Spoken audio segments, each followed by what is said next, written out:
Good morning. It's Friday, May the 15th, and this is The Drill.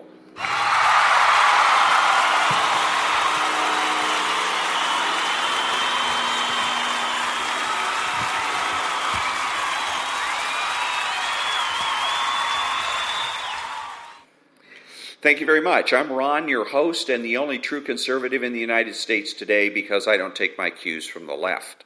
I will not pretend to be neutral. I will not simply give you the facts and let you decide.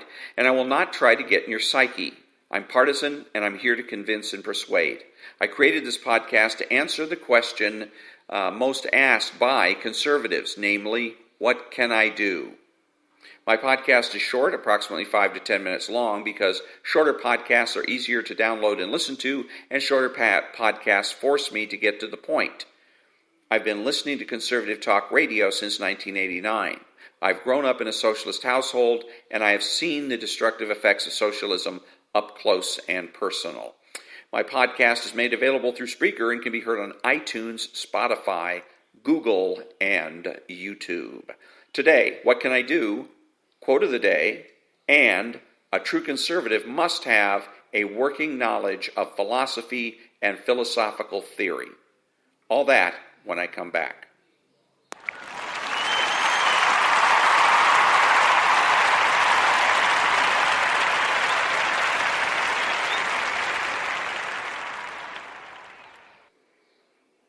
Thank you very much. What can I do? Call it what it is. The communist flu.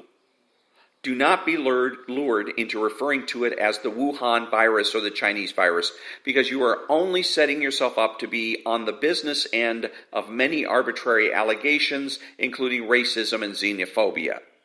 Being a conservative means being a socio-political lightning rod. Do not add to your challenges by being sloppy. Remember, communist flu. Next up, the quote of the day.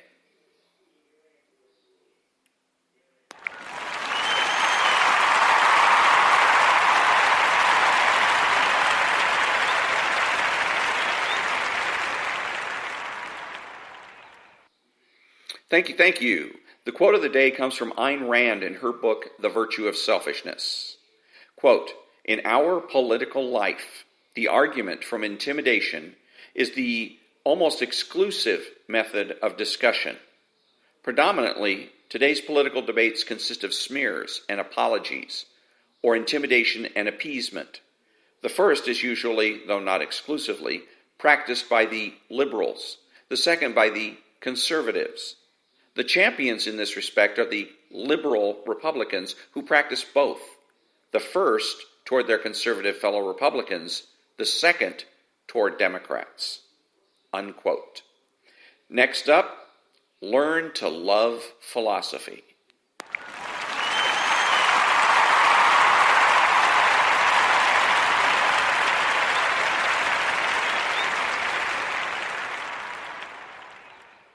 Thank you. Any true conservative must have a working knowledge of philosophy and philosophical theories.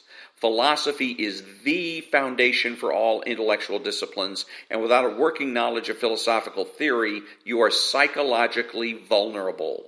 Vulnerable to contradiction, vulnerable to error, vulnerable to illusion, and vulnerable to insanity.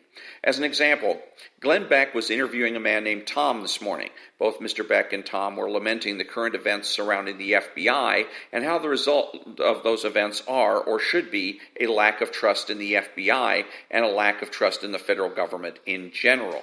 The duo were complaining that there is no accountability anymore. I immediately recognized that subjectivism was and is at work. Subjectivism is a philosophical antithesis that every person on the planet is his own species, that has his own way of communicating.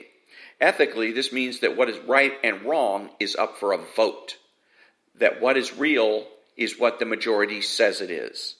Furthermore, no one holds themselves accountable for that reason, and there is no intellectual basis for holding anyone accountable other than polls and surveys.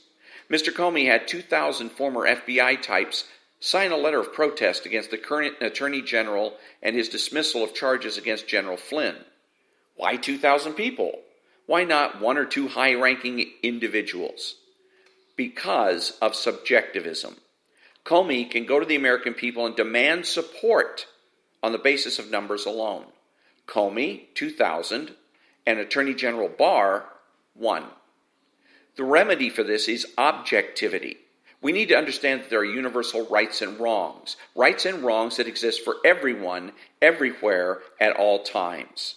We also need to understand the difference between contradictories and contraries. Right and wrong are contradictory, and black and white are contrary. Back in a minute.